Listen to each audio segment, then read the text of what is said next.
Vézelay, le chemin des âmes. Une marche vers Saint-Jacques de Compostelle.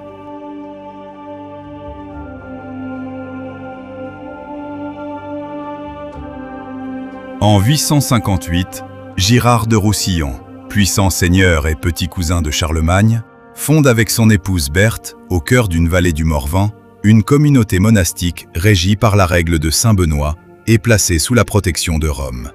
Pour ces premiers bâtisseurs, qui élèvent ici un humble monastère de bois, la prière devra durer plus longtemps que les princes, les guerres et les héritages. Pourtant, dans la quiétude de ces lieux, ces pionniers de la foi ignorent encore la menace qui approche. Vois Berthe, ce moustier ne sera point nostre, mais appartiendra à Dieu. Il suivra la règle de Saint-Benoît et demeurera sous la bonne garde de Rome. Les royaumes coueront, les princes trépasseront, séant l'oraison leur survivra. À bord de leur dracar au faible tirant d'eau, les hommes du Nord remontent les fleuves et s'enfoncent loin dans les terres. Leur raid, aussi soudain que redoutable, frappe en priorité les établissements monastiques sans défense.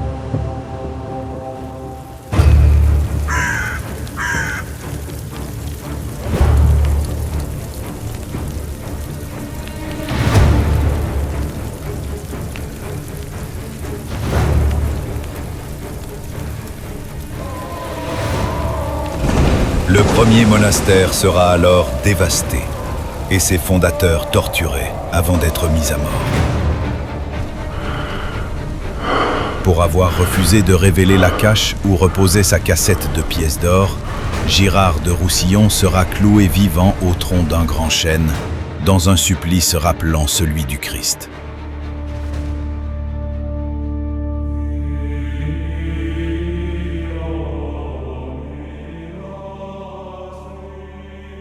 Les religieux ayant survécu au massacre chercheront refuge sur la hauteur voisine, plus facile à surveiller, à défendre et à protéger contre de nouvelles incursions.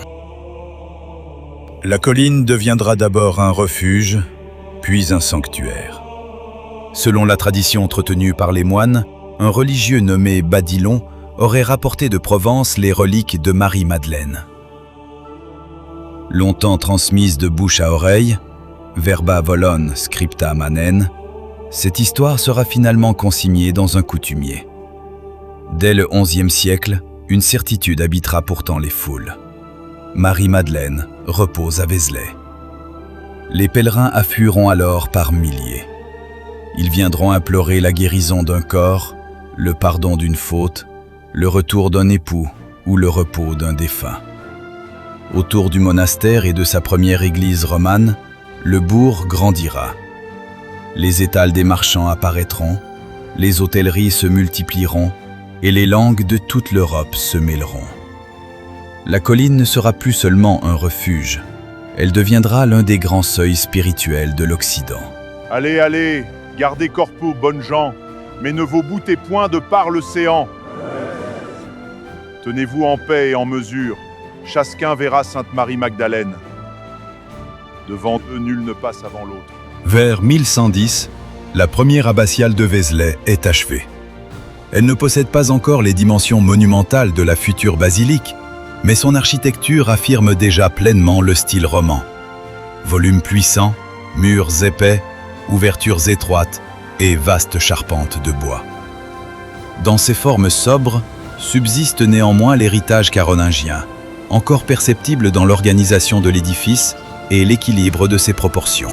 Le 21 juillet 1120, à la veille de la fête de Sainte Marie-Madeleine, l'ancienne nef est noire de monde. Soudain, une lampe à huile se renverse sur une tenture murale dont l'étoffe effleure la charpente. Le feu s'y propage avec une violence fulgurante. Les flammes gagnent les hauteurs et en quelques instants, toute la nef s'embrase.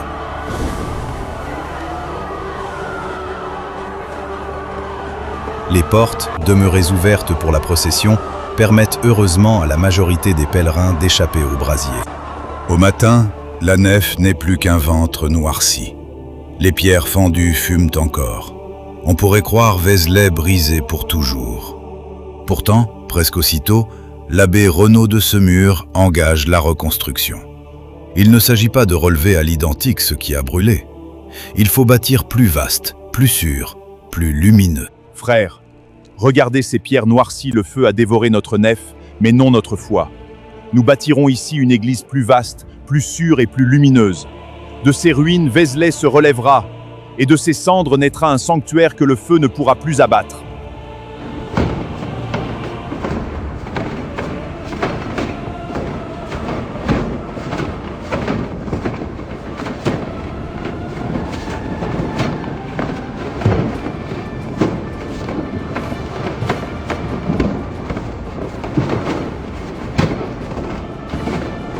Dans les années 1130, la grande nef est debout. Après elle, vient l'avant-nef, vaste espace où les groupes peuvent se rassembler avant les processions. Au-dessus du portail central, le Christ en gloire envoie ses apôtres vers tous les peuples. La nef achevée, baignée d'une lumière oblique.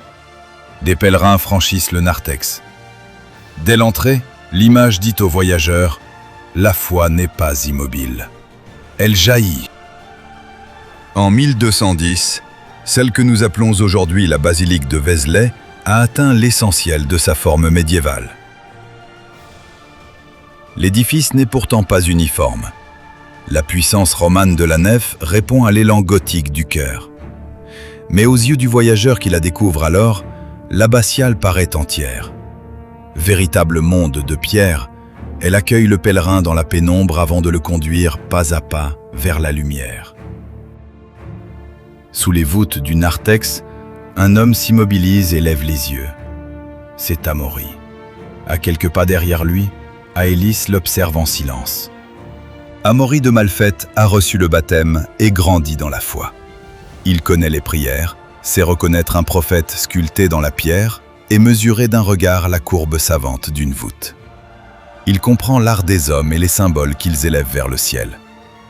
Pourtant, depuis la mort de son fils Aubin, emporté par les fièvres 6 années plus tôt, les mots de la prière se sont éteints sur ses lèvres. Amaury ne prétend pas que Dieu n'existe pas. Il dit seulement l'avoir appelé de toutes ses forces au chevet de son enfant, sans qu'aucune réponse ne lui soit jamais venue. Depuis ce jour, il demeure enfermé dans un silence où la douleur a peu à peu remplacé la foi. À ses côtés, son épouse Aélis de Civry porte la même blessure, mais elle a choisi un autre chemin. Mère meurtrie, femme aimante et profondément croyante, elle a conservé une foi ardente, éprouvée par le deuil, mais demeurée intacte. Pour elle, croire n'efface ni la souffrance ni l'absence. Cela permet seulement de continuer à vivre et de ne pas laisser la mort tout emporter. Avec une patience infinie, Aélis tente de raviver en Amaury cette lumière qu'il croit perdue. Non par de longs sermons, mais par sa présence, sa tendresse et l'amour indéfectible qu'elle lui porte. Elle espère que leur marche vers Saint-Jacques de Compostelle ne conduira pas seulement leurs pas jusqu'au tombeau de l'apôtre, mais ramènera aussi son époux vers la foi, et peut-être vers lui-même. Sous la lumière dorée du couchant, le chapiteau du trumeau apparaît lentement dans toute sa finesse, conjuguant des jeux d'ombre. Il couronne le portail central de la façade occidentale de la basilique de Vézelay. Des années auparavant, le père d'Amaury en avait sculpté chaque figure, patiemment, déposant dans la pierre toute sa foi et son espérance. Face à cet héritage, Amaury reconnaît le génie de son père, mais demeure incapable de croire en celui que son œuvre célèbre.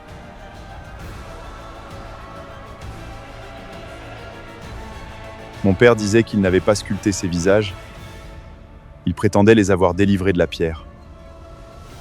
Il croyait que Dieu guidait chacun de ses gestes. Et toi, que vois-tu lorsque tu le regardes ?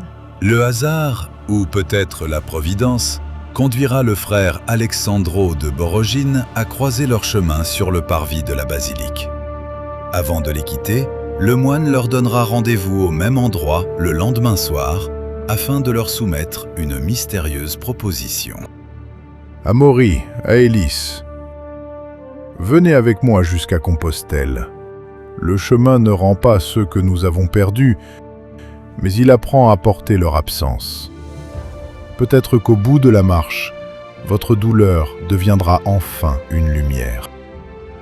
Je suis vieux, mes amis. et seules mes forces pourraient me trahir. Mais à trois, nous partagerons le pain, le danger et l'espérance. Accompagnez-moi, chacun soutiendra l'autre, et nul ne laissera son compagnon s'égarer dans l'ombre. Le couple accepta la proposition d'Alexandro de Borogine. L'aventure peut alors commencer. Amaury, Aélise, regardez! Conque est proche, et sainte foi nous y attend. Mais souvenez-vous, le pèlerin ne marche pas seulement vers un sanctuaire. À chaque pas, Dieu le ramène un peu plus vers lui-même. Écoutez ce silence. La cité ne se cache point derrière la montagne, mais derrière ce que nous refusons encore de voir. Avant la nuit, l'un de nous y recevra un début de réponse, et les deux autres, la quiétude.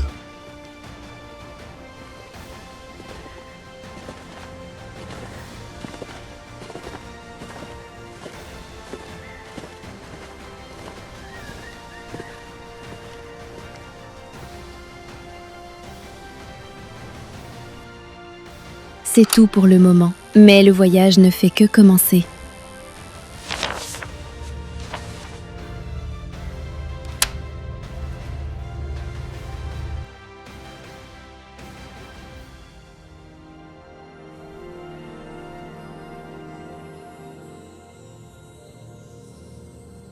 Vézelay, le chemin des âmes. Une marche vers Saint-Jacques-de-Compostelle en l'an 1210. En mode work in progress, le film se construit sous vos yeux et dévoile jour après jour de nouvelles séquences de son récit feuilletonesque. Spectateurs impatients de Cinécast, gardez précieusement ce lien et surveillez-le de près. Vous pourrez y savourer quelques scènes inédites au fil de leur création et cheminer avec nous pas après pas jusqu'à Compostelle. Parce qu'un autre cinéma naît.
The Time Machine.